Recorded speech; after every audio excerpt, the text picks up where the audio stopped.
જામનગરમાં નેપાળી યુવાનની હત્યા કેસમાં પોલીસે તેના જ મિત્રની ધરપકડ કરીને ગુનાનો ભેદ ઉકેલી નાખ્યો છે.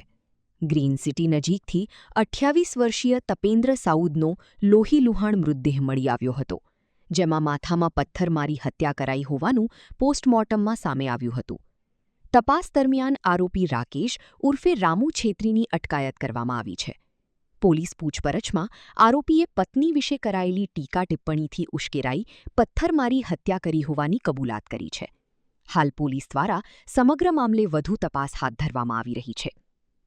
વધુ અપડેટ માટે જોડાયેલા રહો સમાચાર ડાયરી સાથે. જામનગર સિટી એ ડિવિઝન પોલીસ સ્ટેશન વિસ્તારમાં પ્રણામીનગરના પાછળના વિસ્તારમાં એક 2 દિવસ પહેલા એક મર્ડરનો બનાવ બનેલો હતો, જેમાં એક નેપાળી યુવકનું માથું હેડ ઇન્જરી બાબતનો એક બનાવ ધ્યાનમાં આવેલો હતો અને તેની ફરિયાદ સિટી એ ડિવિઝન પોલીસમાં દાખલ થઈ હતી. જે બાબતની તપાસ જિલ્લા એલસીબી અને સિટી એસઓજી તમામની અલગ અલગ ટીમો દ્વારા કરવામાં આવી રહી હતી.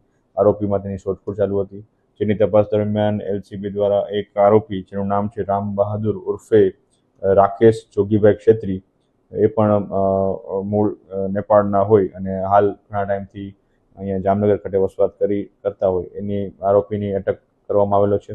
બનાવની પ્રાથમિક વિગત મુજબ આ જે આરોપી છે તે અને જે મરણ જનાર છે તપેન્દ્ર, એ બધા સાથે બેઠેલા હોય અને અગાઉ પણ જે આરોપીના પત્ની બાબતમાં આ મરણ જનાર દ્વારા ટીકા ટિપ્પણી કરવામાં આવતી હોય અને ઘણી વખત એ બાબતની બોલાચાલી થતાં જે મરણ જનારના માથામાં આરોપી દ્વારા એક મોટા પથ્થર ઉપાડી અને એનો ઘા કરવામાં આવેલો હતો, જે ઈજાના અનુસંધાને જે મરણ જનાર છે એનું મૃત્યુ થયેલું હતું અને આરોપી દ્વારા આ પ્રકારનો ગુનો આચરવામાં આવેલો હતો.